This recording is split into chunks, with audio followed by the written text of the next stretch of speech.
Welcome to Adventures in Education, a program that spotlights positive things happening in the world of education in Southern Oregon and Northern California. I'm John Letts, your host, and when I think of positive things happening in education, one of the places my mind goes is Rogue Community College, which is a real treasure that we have here in Southern Oregon.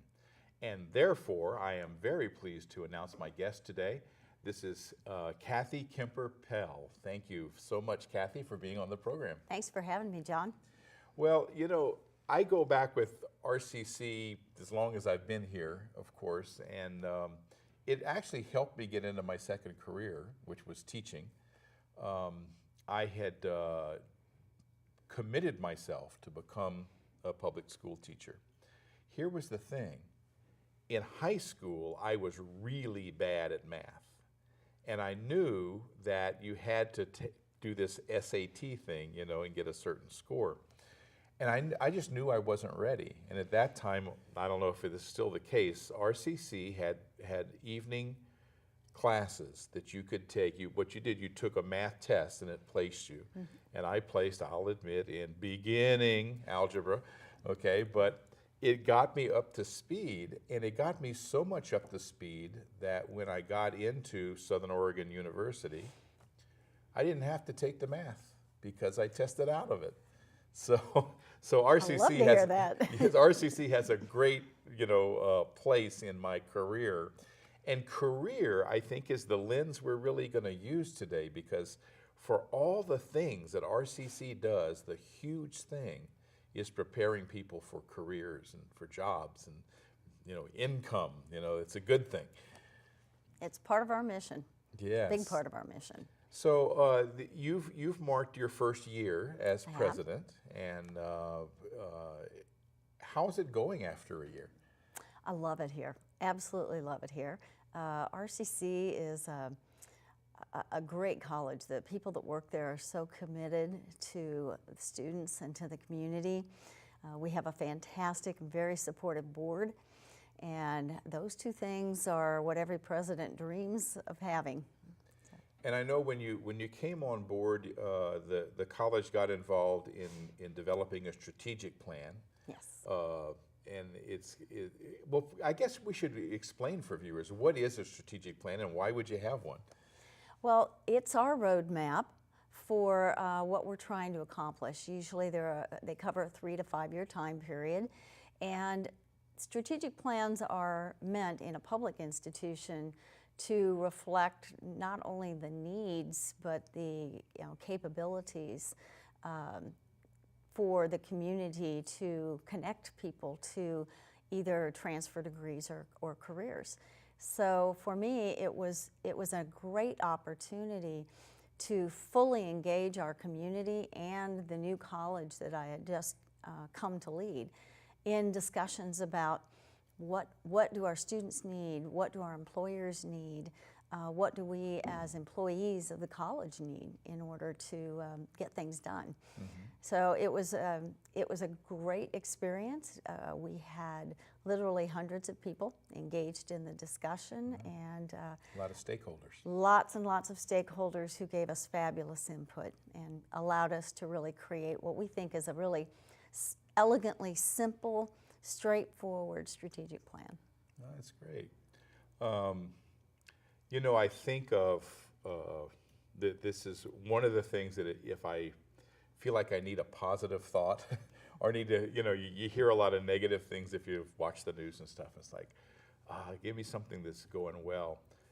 I can just take my catalog from RCC and start thumbing through that. It's like, gosh, people can become welders, people can become electricians, people can start their 4-year degree, at a much lower, more affordable rate than going off. And it's like RCC does so many things.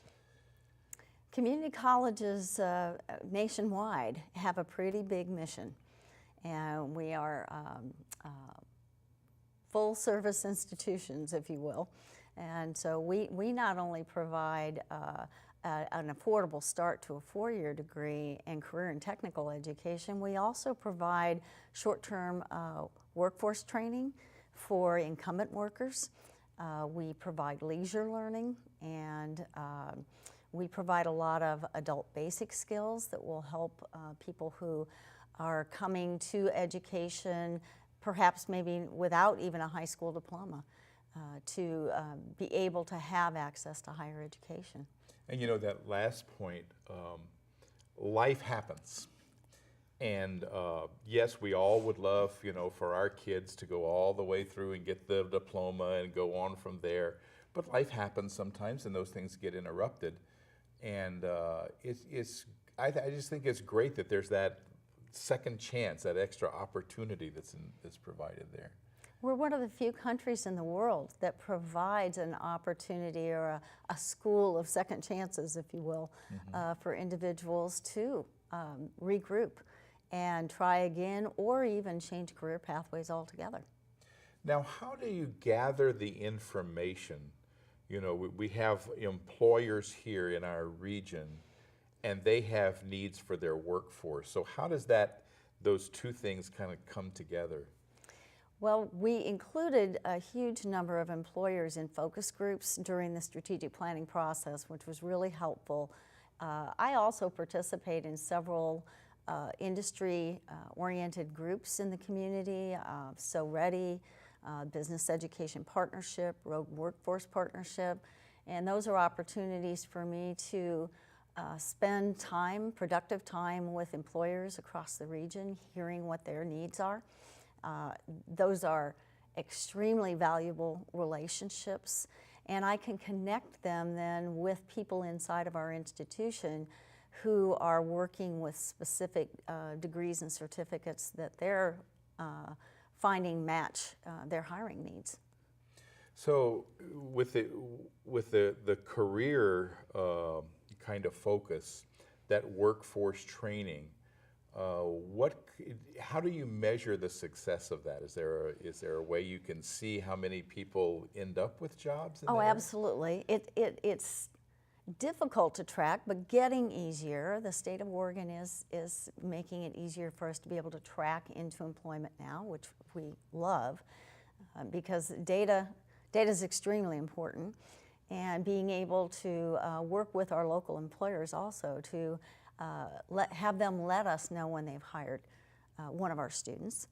We have a lot of apprenticeships and internships, and through those we do have direct contact with the employers, and we can get feedback on the skill level of the students and are their skill levels where they need to be as a new hire. That has been extremely valuable information, and those people often sit on our advisory committees for our technical programs too, and help us really identify very specific skills that perhaps we need to develop a little more fully, or even sometimes create a whole new program. We just created something called mechatronics.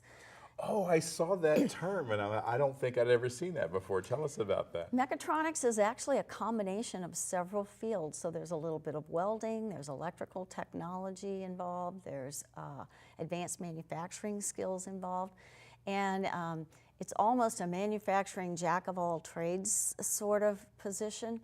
Because so many of our manufacturing companies in the Valley are relatively small, they need people who have a very broad range of skills.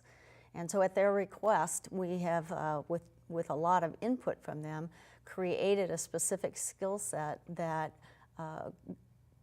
transcends several different areas and will provide them with a really highly skilled person who can do a lot of different things.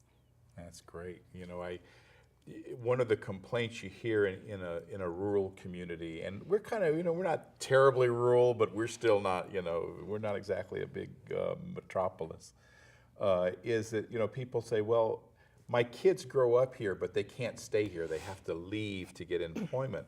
But it sounds like there is employment here. You just have to make a match with the skill set. Well, one of the things I discovered when I moved here is you can drive all around and there's these big metal buildings, and it's not readily apparent what's happening inside of those buildings, mainly because most of what they sell isn't sold locally. It's sold all over the world. And so I've been committed to spending my Fridays visiting businesses and industries all over the Rogue Valley to find out what's going on inside all these metal buildings. And I have been completely blown away by the high-tech nature of manufacturing in the valley and the global impact that we have here.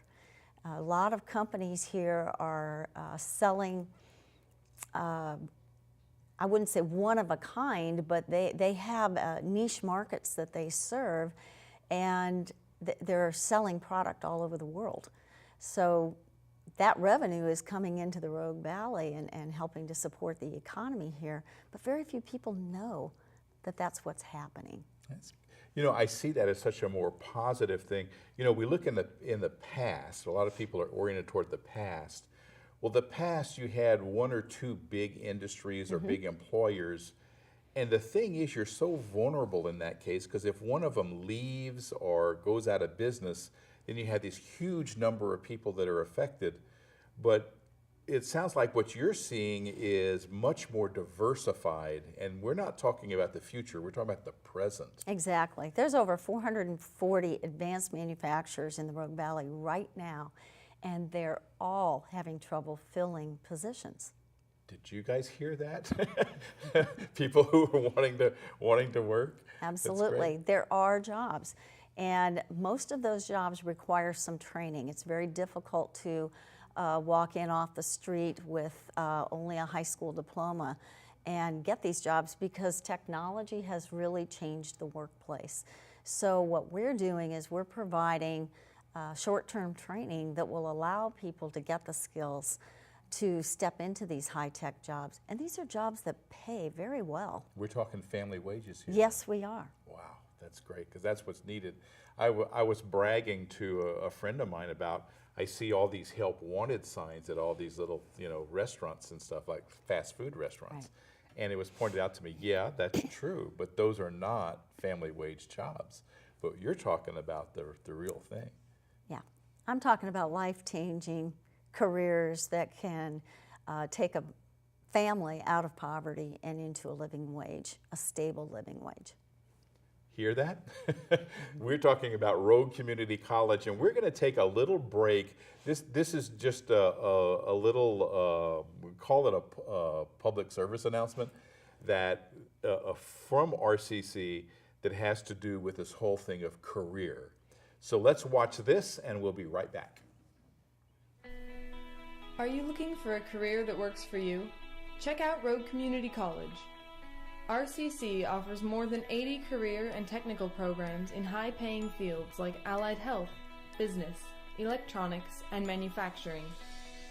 And RCC students who transfer to a four-year college or university earn among the highest GPAs in the state. Get a head start on your new career today. Apply for admission at Rogue Community College. You're watching Ramping Up Your English, and my guest today is Kathy Kemper-Pell. She is the president of Rogue Community College, and we've been talking about that very thing about careers. And you know, I guess people recognize the difference between a career and a job. You know, when you're right out of high school and you need something to put a little money in your pocket, you get a job. Correct. But if you're raising a family, it's really better to have a career, you know? Absolutely. Something a little long-term. Yeah, and that'll pay those bills and stuff. Well, one thing that we talked about earlier is the support of people who have either interrupted their education or had their education interrupted for some reason, or just really wasn't in a position to complete the education. Now, one thing I've noticed is my impression about Rogue Community College, they have always been very welcome to our Hispanic community. And I just, what are some of the things that the college does that makes this particular population feel comfortable there? Well, first of all, we have advisors who are fluent in Spanish. That really helps. That really helps. That's a must. You have to have someone who can go out into the community, communicate in their language, and communicate with parents. because frequently younger Hispanic students, parents are not fluent in English, and we need to be able to have that direct communication with the family. That makes all the difference. Sure. Sure, when you're a real person in their mind, as opposed to a program or a brochure, it's going to make all the difference in the world. I want to shift gears a little bit to the facilities we have. And so while we're talking, we're going to take viewers on a visual tour of the 3 main campuses. And while people are watching that, we're going to talk about what happened with this bond issue. Really good news for our area. So as I understand it, the accounting is so squeaky clean that we got a really good deal on that bond issue. Can you explain Yes, we that? did. When the bonds were sold, we actually got a premium on the sale of those bonds, and that was $3.3 million. Wow, that's a big bonus. That's a nice bonus, yeah. So what are some of the facilities that are being added or beefed up, as the case may be, with this money? Well, this is a rare opportunity for a brand new president to come in on the heels of an approved bond. It was approved about 2 months before I started at RCC. So a wonderful opportunity, and we are looking at primarily improving the laboratory experiences for students. We want to make sure that the hands-on opportunities that students get in our classrooms and labs really is up to speed with current technology.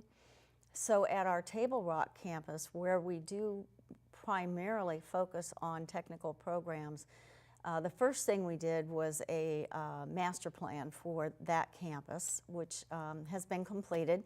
And as part of that master plan, we are building a health professions building on that site, where we will co-locate most of our health professions programs in a way that allows them to create some synergy between the faculty and staff and the students, and also share some laboratory space, be able to run scenarios together, and be able to actually mimic real-life emergency experiences and things of that nature. So we're very excited about that. We just last week did a tour around the state of health professions buildings that have opened recently to get some ideas about what's worked for others and maybe some of the challenging things they encountered, so we can try to avoid those. That's been really productive, and we have our architect and our construction company hired, and we start planning the first week in December in earnest. Oh, that's great. And we hope to break ground in summer of 2018 on that project. So exciting things happening in just the area where Yes. there's a need for people to be working. We also purchased a manufacturing building adjacent to that campus, and we are converting that building into an advanced, what we're calling a high-tech center. Advanced manufacturing, welding, and mechatronics will be housed in there, along with a makerspace. And so we're very, very excited that there's some big things happening at the Table Rock campus. Yeah. Well, it sounds like people are going to get that hands-on kind of experience that when they show up to all those big buildings you've been talking about, big warehouse-looking buildings, they're going to be of value to their employer. Well, one of the things that came out in the strategic planning process was the need to collaborate more with our industry partners and to create opportunities where our students could be in a laboratory space with each other, with faculty, and with people from industry, actually working on projects together. And that is really kind of a new aspect of education, the makerspace concept of encouraging entrepreneurship and creativity, and working together as a unit to help deliver those skill bases to our students so they're employable. So you have, it sounds like, partnerships with a lot of the businesses around We have a here. lot of partnerships. Now, one of the partnerships that I'm aware of is a partnership with SOU. That's a big one. A very big one, right? Because of the transition, what they call the transition program. Yes. How does that work? Well, I think everyone knows we're co-located with SOU in downtown Medford, and we have one of the strongest articulation agreements in the state with SOU. It's really a model for other community colleges across the state to do this. We have an annual meeting with our faculty and the SOU faculty. This is in our transfer programs, to really review our curriculum and make sure that there's good alignment between what we're teaching and what students need to know when they transfer to SOU. And that would be a big concern to somebody. It's like, oh, well, yeah, they say they're giving us these 2 years, but are they really, you know? Well, and it's also an affordability issue because students are really struggling to pay for college now, and if they take classes with us and they don't transfer, then they are in a really difficult position financially to have to retake those classes. Sure. Our partnership with SOU really ensures that our credit's going to transfer. Now, when I went to SOU, or SOSC at the time, aged myself a little bit here, there are hoops to jump through to get into a 4-year college. My impression is that the community college is a bit more approachable when someone starts that. Absolutely. And you looked at our strategic plan. A big part of our plan is improving access to higher education. And I can speak from my own experience. I started at a community college. It is a little easier, a little less threatening. And the wraparound services that we provide for students help to ease that transition either from high school to college or from perhaps the workplace into college.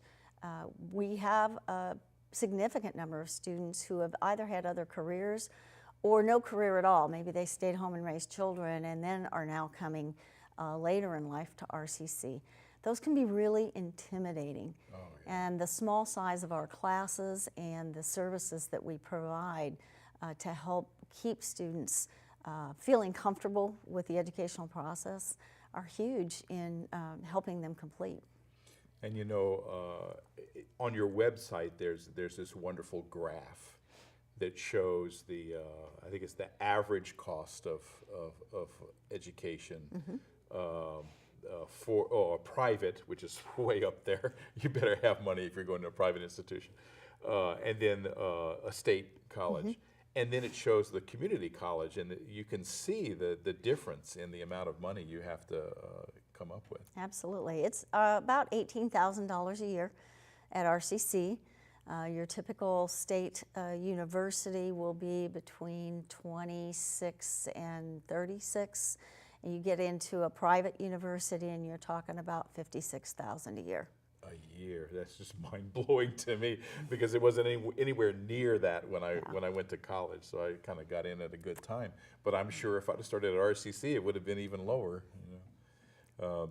But that really is an issue for people. I mean, you only have so much money, you have these dreams, you have these goals, and you know, it's tragic when your financial resources don't keep up with what you want to do.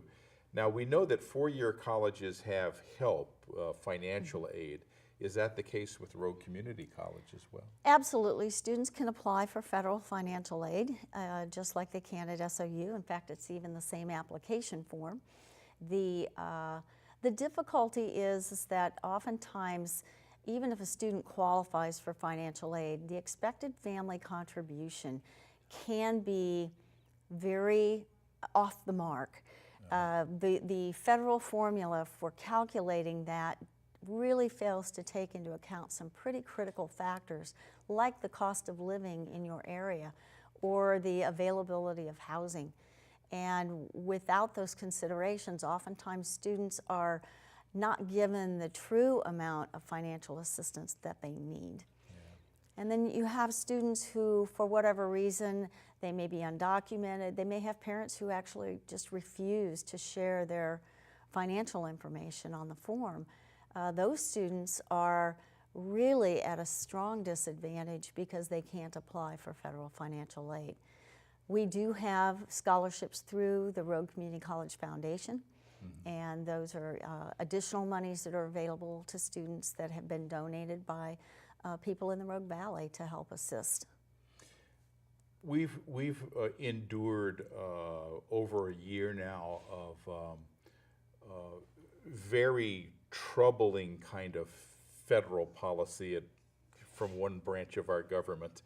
And I'm just curious if that has had, I know we have the whole DACA situation. Have you seen any kind of effect of that on our local students going into Rogue Community College? Absolutely. Last year, shortly after the inauguration, we started hearing from students that they were fearful of enrolling. There was a lot of fear surrounding being identified as undocumented, or many of our students are documented, but they have family members who are undocumented. So there's a tremendous amount of fear of being identified and being deported.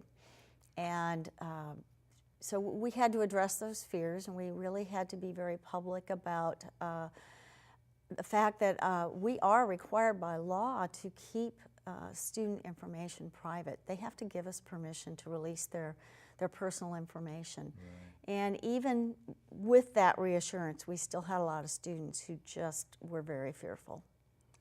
Yeah, that is so tragic. You know, first of all, these are people pursuing their dreams. Yes. Some of these people have been, you know, we call them dreamers, not for just any reason. Well, we will pick this up and some other things about Rogue Community College, because I knew coming into this, there's no way we were going to get a full picture in this. We had a long list of things to talk about. A long list of things, and we'll continue that if you're willing to come back. I'd love to. Okay, well, great. Thank you for coming today. Thank you, John. And thank my crew for doing all the work that makes this available to you. And thank you, our viewers, and I'll see you next time on Adventures in Education. I'm John Letts.